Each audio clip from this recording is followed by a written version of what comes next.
Yeah, never be afraid to fail. I know. Vulnerability is your strength when shown to the right people. There you Please go. write There's that the down. quote of the day. Because when you show your vulnerability to takers, you need a new relationship. But when you show your vulnerability, you expose your vulnerability to givers, then you grow as a person and you strengthen that relationship. And it's all about relationships. Anyway, so those people who are like running late, they're gonna miss the boat. That's right. 2.5 Amen. minutes, and yeah. We only have one. He stepped out to go to the restroom. Everybody else is actually here. So please, yes. So tell him, take your time and use the flush and the sink and the air freshener and come back quickly. Expediency and function. So it's how are good. you? Other than extremely busy. I'm so excited. My son, I delayed his break to make this call because he's supposed to go on break at noon, and I was like, just do 1 to 3 today, and he's got to go check up on my mom and running around. I did my hotel pickups, which is part of the question, so yeah, that's going well. Interesting. Just yeah, it's all about relationships, and some exciting news about retail and relationships that I've got to share. So if I forget at the end of this hour, please remind me. Retail and relationships, reaping real results regardless of recessions. There's your alliteration. And that is it's the name of the event that Seema and I, along with our dear friend and mentor Marty Johnson, are hosting at my place for 30 to 35 additional stores across the country that are flying into Niagara Falls September 8th through 10th to learn our model. How cool. That's fantastic. Yeah, really I honored. You up big time. So really honored. So I'm going to turn the camera to the class, but one thing I wanted to tell you is that Megan and I will be on Grand Island around July 4th because she has her 40th high school reunion on July 1st. So will you be around at that time? I will. So it's funny, Yusuf and I just did that schedule, and so I will make sure that I'm around because I'm here. We have to go to Seema's reunion on the 6th, family reunion 6th or 7th. So before I'm here, so the stores just closed on the 4th. Come in on Monday the 3rd. Okay, all right. Okay, we'll try to bring mom too. Yeah. We'll have lunch. Okay, all right. Here, I'm going to show you the class. Hello, everybody. Yeah, I'm actually prepared, not running around like a madman like I know. I was last like, year. hey, you're not in your car. I know. What is this sitting down being a normal human being? So yeah, like these are all my books. This is all the leadership books that I read. Yeah, this is all. This is your office. Yeah, this is actually our business center. This is our 24-hour business center in the store. Look where you are. So we saw all of that because we saw your video. Yeah, and if you have any, I know there's a young gentleman or young woman or man, I forget, who emailed me last year, and that person is in the audience because I saw that person's email. She's right here in the front row. There it is. Yeah, she's waving to you. So, if Ben goes into video, we need a new About Us video, and the gentleman who does my videos is moving on after the summer, and he is playing Division I soccer and doing amazing things, and we've mentored him, and there comes the person from the restroom, and we're ready to start. Yes, and we already talked about you, Ethan, and we it's all good. We hope, well, just that you were gone, and Fahim was like, oh, well, he's gonna miss everything. We can't start without everybody in the audience. Okay, so I'm gonna, because you know me, you know that I'm gonna go in no particular order in these questions. There's no way. You might as well just shuffle those numbers. Okay. So people, product, process. Okay. Those are the 3 most important things to a successful business. Explain. So yes, people will say, oh, you know your numbers, inventory, sales, marketing. There's 5 or 6 different things. So you need to understand.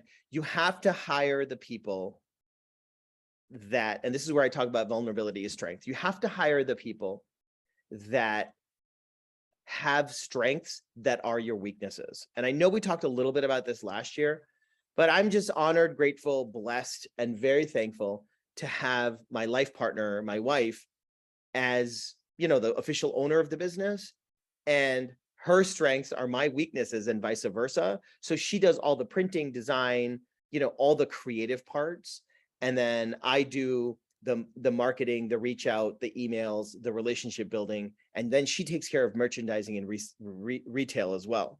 So that is up for now. We've got our son who's just finishing, Yusuf, he's just finishing his master's as valedictorian from Madai University next week with a 4.0. Super Fantastic. excited. Yeah. Wow. And so thank you.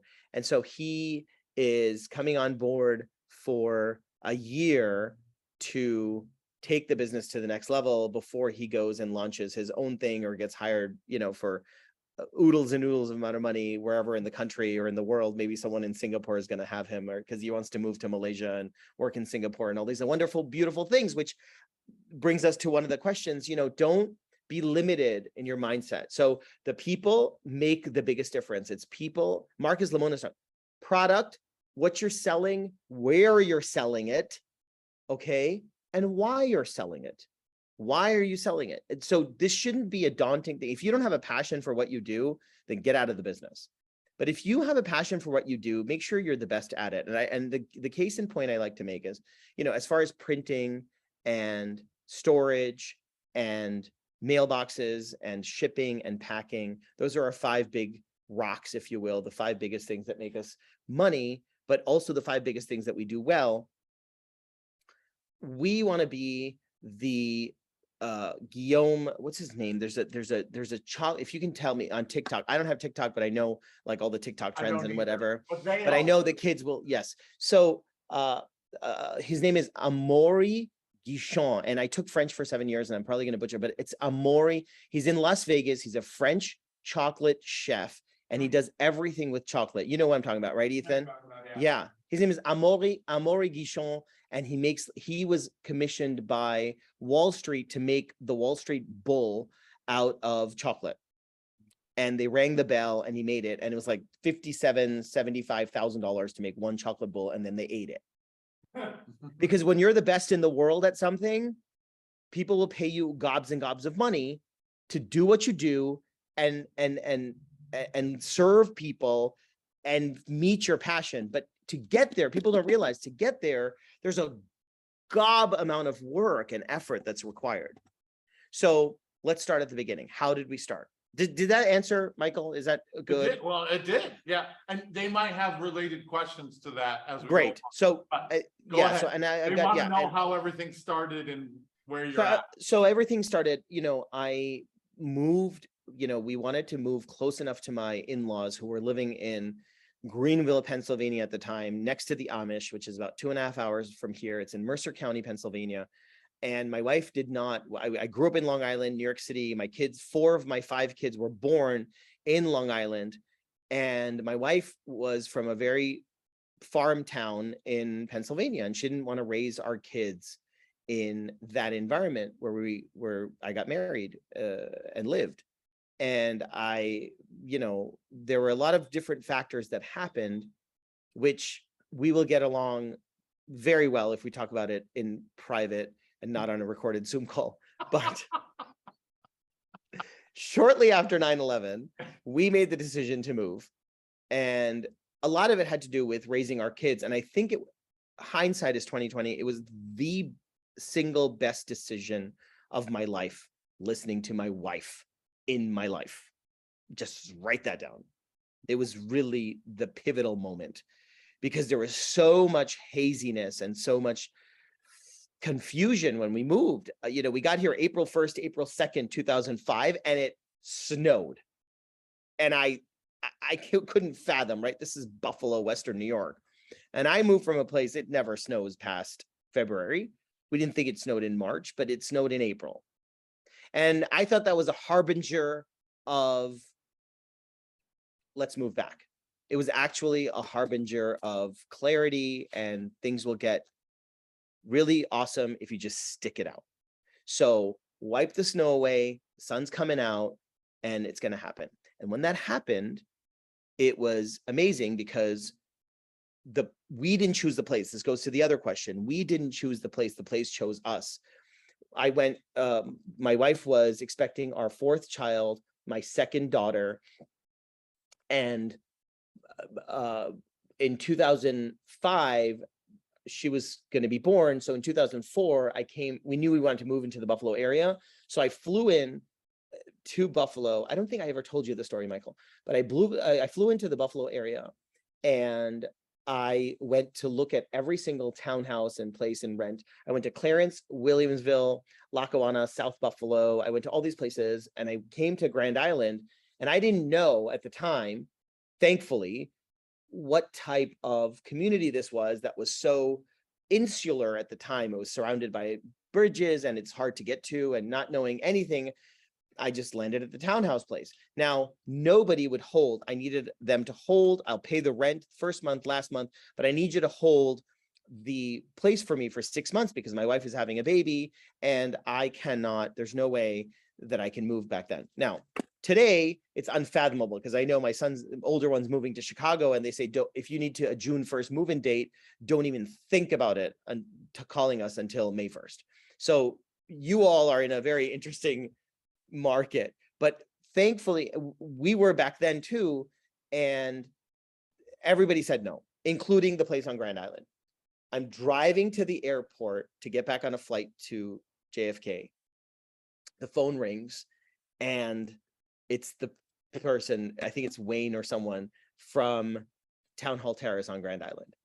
And it was a woman, and she said to me, she said, you know what? I spoke to the owner. You seem like a nice guy. If you can send me the first month and the last month, we will have a move-in date for you for April 1st, 2005.